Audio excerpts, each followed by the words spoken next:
Masih bersama kami di Apa Kabar Indonesia Pagi. Langsung saja mungkin saya pengen tanya ke Dokter Nadia juga. Dok, sejauh ini stok vaksinnya seperti apa? Pendistribusiannya macam apa juga? Tapi mungkin sebelum ke Dokter Nadia, kita mau lihat dulu ya ke Karawang ya, Rifadil ya. Perkembangan terbaru dari kasus suntik vaksin yang kosong juga ternyata nih. Terjadi pada saat beberapa pekan lalu ya. Agung Prasetyo, bagaimana penanganan kasus tersebut hingga saat ini? Iya, terima kasih Arif Fadil juga pemirsa. Tidak hanya di Jakarta, di Karawang, Jawa Barat pada pertengahan Juli 2021, tepatnya di Puskesmas Wadas, Karawang, Jawa Barat, atau tepatnya di tempat kami mengabarkan saat ini, memang pada pertengahan Juli lalu terjadi viral yang diduga vaksin bodong, di mana dalam video tersebut yang isinya ada di mana penerima vaksin yang diduga tidak dimasukkan ke dalam tubuhnya dan suntikannya itu tersebut kosong. Selain itu juga pihak kepolisian Satreskrim Polres Karawang hingga saat ini masih melakukan penyelidikan dan saat ini sedang menunggu hasil dari tes darah yang sudah diambil dari penerima vaksin yang memang diduga tidak dimasukkan ke dalam tubuh. Selain itu, selain tes darah yang pertama, nantinya juga akan dilakukan tes darah yang kedua setelah 30 hari atau dilakukannya vaksinasi kedua. Namun untuk penyelidikan terus dilakukan dan pihak kepolisian juga telah memeriksa 12 saksi, diantaranya 3 penerima vaksin dan 9 orang dari tenaga kesehatan atau vaksinator. Selain 12 saksi juga, Polres Karawang telah mengamankan 600 alat suntik yang memang dilakukan pada tanggal 14 Juli atau pertengahan Juli lalu, di mana ini dianggap sudah sesuai SOP. Dan Satgas Covid Karawang juga sudah mengklaim bahwa tenaga medis atau vaksinator telah bekerja sesuai dengan SOP, namun akan menunggu hasil dari laboratorium yang ada di Jakarta atau swasta yang sudah bekerja sama dengan Satreskrim Karawang. Sementara itu, Arif, kembali ke Anda di studio. Ya, kita tunggu ya perkembangannya seperti apa. Apakah juga akan berujung sama seperti Polda Metro Jaya atau mungkin akan ada penanganan lebih lanjut, karena bisa jadi dua sisi ya hal tersebut ya. Agung Prasetyo, terima kasih laporan langsung Anda dari Karawang, Jawa Barat. Dua sisi yang saya maksud itu adalah begini, disengaja atau tidak sengaja. Kalau misalnya karena kelelahan, fatigue, mungkin nggak sengaja kan, karena nggak hilang konsentrasi, hilang fokus. Tapi yang pertama ini yang agak bahaya ya kalau misalnya itu disengaja. Jangan sampai disengaja. Motifnya apa tapi kalau motifnya apa? Jangan sampai kepentingannya juga banyak atau mencari apa itu ya dia. Keuntungan di balik kesempatan. Saya ingin ke Dokter Siti Nadia nih, Dokter. Mungkin juga nggak kalau misalnya vaksinasi tersebut disebarnya itu tanpa melihat apa ya, tanpa melihat mungkin kasus COVID-nya di lokasi tersebut begitu. Atau saya punya kepikiran gini juga nih, Dok. Selalu kan kalau pesawat yang membawa vaksin itu kan mendaratkan di Suta tuh. Bisa nggak dokter mendaratnya di bandara lain? Tempat Indonesia itu udah banyak bandara internasional canggih-canggih, Dok. Jadi mungkin bisa nggak langsung ke lokasi-lokasi begitu, Dok? Ya, jadi kita perlu mengetahui dulu ya prosesnya nih, Mas Arif ya. Jadi kalau vaksin kita terima, kita tahu bahwa Indonesia itu seluruh suplai vaksinnya yang akan kita butuhkan untuk melakukan vaksinasi di tahun 2021 ini sepenuhnya kita tergantung dari produsen di luar negeri ya. Artinya kita tahu bahwa kebutuhan vaksin secara global ini sangat besar gapnya dari kebutuhan sekitar 12 miliar yang bisa disediakan oleh produsen vaksin itu hanya 7-8 miliar. Jadi memang kita harus terus-menerus memantau kembali dan melihat lagi komitmen dari produsen vaksin ini, terutama jadwal pengirimannya. Dan dari awal kita tahu bahwa Indonesia itu akan baru mendapatkan jumlah vaksin dalam jumlah yang cukup itu setelah bulan Juli ini. Bahkan kalau kita lihat kemarin itu hanya sekitar 100 juta dosis yang kita dapatkan dari Januari sampai Juni. Sementara sisa yang 362 juta dosisnya itu akan dikirimkan pada periode Juli sampai Desember. Itulah mengapa kemudian salah satu strategi kita adalah mendorong penyuntikan dosis itu sampai dengan 2 juta per hari. Karena kalau kita tidak melakukan upaya tersebut, pasti kita tidak bisa menyelesaikan penyuntikan itu sampai Desember. Setidaknya untuk 208 juta yang mendapatkan dosis pertama. Nah, vaksin yang kita terima dari luar negeri, baik dalam bentuk bulk ya, kurang lebih karena bentuk bulk itu sekitar 150 juta, dan vaksin jadi yang memang artinya seperti vaksin AstraZeneca atau Moderna yang kita terima ataupun Sinovac, semuanya itu harus mengalami sebuah proses. Kalau vaksinnya setengah jadi, itu perlu diproses menjadi vaksin jadi yang waktunya kurang lebih 3-4 minggu. Sampai kemudian mereka siap untuk dirilis. Jadi artinya dari produksi vaksin menjadi vaksin jadi, kemudian proses pemeriksaan memastikan bahwa betul-betul kondisinya baik, jadi betul-betul terjamin kualitas daripada produksi ini. Dan yang kedua adalah kalau untuk vaksin yang sudah jadi, ini juga akan mengalami yang kita sebut sebagai proses karantina. Artinya pada saat dia mengalami pengiriman dari produsen kepada Indonesia, itu harus dipastikan dulu kondisi vaksin-vaksin itu dalam keadaan stabil. Setelah dia dalam proses karantina, dia akan melalui proses yang kita sebut sebagai quality control dari Badan POM. Jadi ini semua adalah proses-proses yang harus ditempuh oleh sebuah vaksin.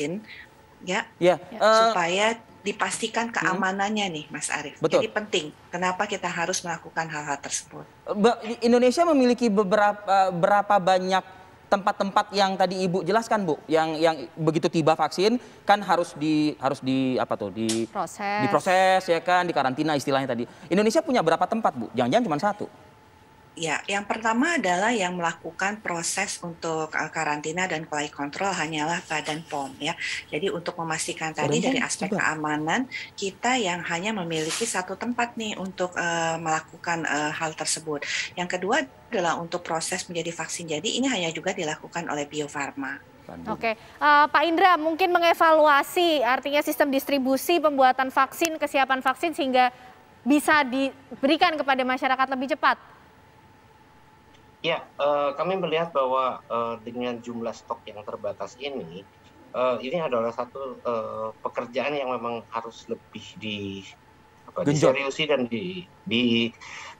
dikejar oleh pemerintah. Bagaimana dengan keterbatasan ini tujuan herd immunity itu bisa tercapai. Tapi kita tahu dengan baru saja 100 juta, lalu distribusinya ya juga masih tidak merata, gitu kan. Jadi mungkin harus dijelaskan juga. Jadi jangan sampai ketika semua diumumkan harus vaksin tapi tidak ada vaksinnya, itu akan membuat masalah baru lagi gitu ya. Dan yang kedua juga keterbukaan gitu ya, keterbukaan daripada pemerintah menyampaikan gitu kendala-kendala itu. Kenapa? Masyarakat kadang-kadang hanya tahu kata harus vaksin, tapi dia tidak tahu kondisi daerahnya, dia tidak tahu distribusi berapa jumlahnya, atau kendala pelaksanaannya di daerah masing-masing. Nah ini yang harus ada komunikasi yang jelas, sehingga masyarakat tahu ketika misalnya belum divaksin, tapi daerahnya sudah mulai naik ke level 3 gitu ya. Nah itu apa yang dia harus lakukan, baik oleh pemerintah atau daerah ataupun oleh masyarakat, itu juga harus terus. Memang ini pekerjaan besar gitu kan. Tapi tahu kendala pasti ada semua. Tapi lebihlah untuk berkomunikasi. Masyarakat perlu informasi itu yang penting sebetulnya. Kita sering mendengar pemerintah pusat mensosialisasikan atau menggencarkan vaksinasi. Ayo ikuti vaksinasi COVID-19. Nah tapi rakyatnya justru mana vaksinasinya, kan jadi begitu kan, jadi nggak ketemu ya Pak Indra ya? Iya, yang ditakutkan yang tadi ya, kalau antrian adalah salah satu.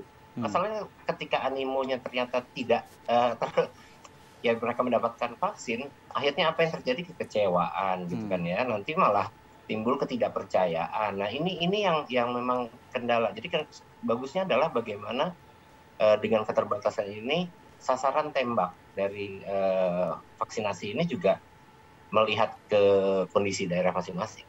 Saya ke Dokter Siti Nadia lagi. Dokter, kita pernah dulu mempertemukan dokter dengan para kepala daerah ya, Dokter. Mungkin dokter masih ingat begitu, dengan Sumatera Selatan dan juga Bali begitu. Nah, Jawa Tengah pun juga ternyata juga kasih pesan tuh ke pusat. Kepala daerahnya bingung kayaknya menjawab masyarakat nih, Dokter. Karena sekarang ke mall aja harus pakai kartu vaksin, Dokter. Tapi vaksinnya lagi nggak ada. Gimana Dokter Siti menjawab ini? Iya, yang pertama adalah mengenai ketersediaan vaksin ini kita juga selalu sampaikan ya bahwa kita secara terbuka menginformasikan kepada masyarakat berapa jumlah vaksin yang kita terima. Artinya selalu kami sampaikan bahwa kita tidak akan mungkin bisa memenuhi kebutuhan vaksin masyarakat dalam waktu sekaligus. Lalu kita sampaikan bahwa segera divaksin sesuai dengan jadwalnya. Karena memang dari jumlah 426 juta yang sudah kita terima kan 152 juta ya. Iya. 152 juta pun 78 jutanya itu sudah tervaksinasi. Artinya memang setiap minggu itu kurang lebih 10 sampai dengan 15 juta itu adalah jumlah vaksin yang bisa kita distribusikan di seluruh Indonesia.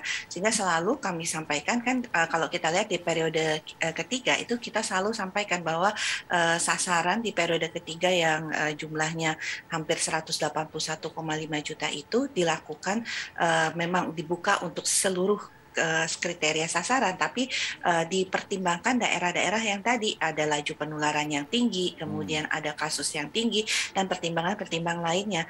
Jadi memang dan juga pemerintah daerah provinsi khususnya sudah diminta juga untuk mengelola distribusi dari vaksin ini. Karena kalau kita lihat, kalau kita berbicara, mungkin masih ingat juga ya kemarin kita ketemu itu, bahwa mungkin kota Makassar memang sudah habis, tapi kalau daerah lain, kabupaten kota lain, itu mungkin masih ada, atau misalnya di Jawa Timur mungkin kota Surabaya sudah habis, tapi ada beberapa kabupaten kota itu stoknya masih sangat tinggi.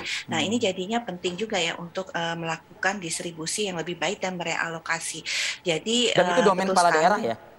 Iya dong. Betul, ini ya betul. Jadi memang dan kalau kita lihat itu di provinsi ya, di kabupaten kota kita bisa lihat juga berapa banyak distribusi kepada Fasankes. Jadi memang harus betul-betul karena kita melakukan distribusi ini setiap minggu. Jadi jangan sampai kemudian tadi betul yang disampaikan Pak Indra bahwa satu, masyarakat harus mendapat informasi di mana saja bisa mendapatkan vaksinasi. Yang kedua adalah yang paling baik adalah kita melakukan pengorganisasian lebih baik. Jadi misalnya kita melakukan vaksinasi itu misalnya pada desa, pada sebuah desa tertentu. Jadi kita whole coverage untuk sebuah desa tersebut pada waktu tertentu, sehingga tidak kemudian masyarakat itu harus datang ke puskesmas, tapi kemudian puskesmas itu mencakup seluruh kecamatan di mana memang jumlah vaksinnya pada saat minggu tersebut memang tidak akan cukup untuk seluruh masyarakat di situ. Jadi pengaturan-pengaturan seperti itu berbasis RT, RW atau kelurahan dikonsentrasikan pada kabupaten kota tertentu itu bisa menjadi pilihan. Tapi ini kan tentunya tidak mudah karena pasti kepala daerah lain kalau kemudian disuruh meminta untuk ditunda pasti nggak mau ya. Pasti mereka ingin segera mendapatkan vaksin. Jadi otomatis dengan jumlah vaksin yang lebih terbatas ini harus ada pengaturan-pengaturan yang lebih cermat. Mungkin timetable dalam waktu dekat, Dokter Nadia, vaksin yang akan tiba? Ya, di bulan Agustus ini kita akan menerima vaksin Sinovac itu sebanyak 20 juta ya. Kemudian ditambah dengan Pfizer itu kurang lebih 5 juta, dan dari AstraZeneca itu akan ada tambahan sekitar 15 juta. Jadi 45 juta yang tentunya akan datang, di mana saat ini kita di Bio Farma sendiri sudah memiliki stok 25 juta. Oke, mudah-mudahan sesuai dengan perintah Presiden Republik Indonesia Joko Widodo ya. Mempercepat proses vaksinasi. Jangan lama-lama disimpan. Betul. Habiskan. Dan supaya ini bisa tetap menjaga semangat masyarakat untuk melakukan vaksinasi. Terima kasih Dr. Siti Nadia dari Kementerian Kesehatan, Pak Indra terima kasih dari ya. Ombudsman sudah bergabung bersama kami di Apa Kabar Indonesia Pagi. Sehat selalu. Sehat selalu.